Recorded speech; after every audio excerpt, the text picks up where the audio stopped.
Peggy 18.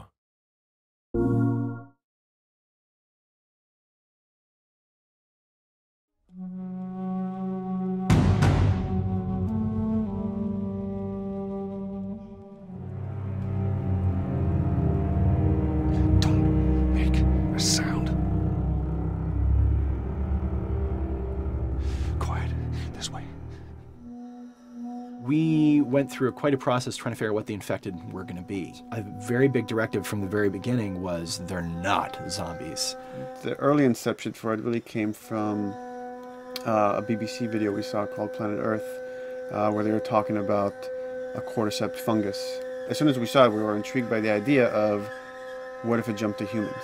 In what interesting ways would it take over a human body and then force it to spread that infection? And we figured that the real evil in the game is the fungus. It's not the people. We want to see what kind of choices a human makes under that kind of pressure. There's him. So as we're trying to develop the look of the infected, we went through so many different iterations. Some that looked really alien and subhuman, some that looked just essentially like zombies, and we couldn't find like an original place for them. But one of our concept artists took a bunch of images of diseases or images of fungal overgrowth, and he kind of mashed it all together and he threw it on this person. It was definitely very challenging to try to convert that 2D concept into 3D, getting kind of the feeling right from all different angles. This isn't some decaying corpse on the ground. This is a living thing that's going to be coming after you in the world. And it seemed so creepy and so unique that right away we gravitated towards it, and it's like, this is our base infected. Everything should kind of come out of this look. They use a form of echolocation to track down their enemies. Just like bats or even some blind people can see by making a clicking sound. They're like, oh, what if they make this sound and now they can see in the dark?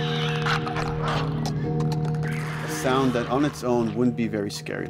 And then to associate it with something that people in this world are very fearful of, so that as you're exploring an environment, all of a sudden you hear this click and you're seeing everybody just get frightened, just everybody duck, everybody hushes.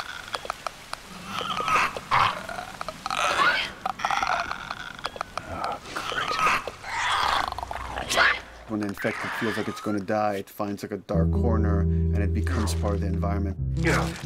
The fungus grows out of there, and if the fungus lingers there long enough, then spores will come out, and if people can breathe those spores, they become infected as well. Pretty much everyone in this world has had one of their loved ones at least become the infected, so they lost someone this way. It's a pretty brutal fate if you know, you're headed down that path. You've got some hard decisions to make.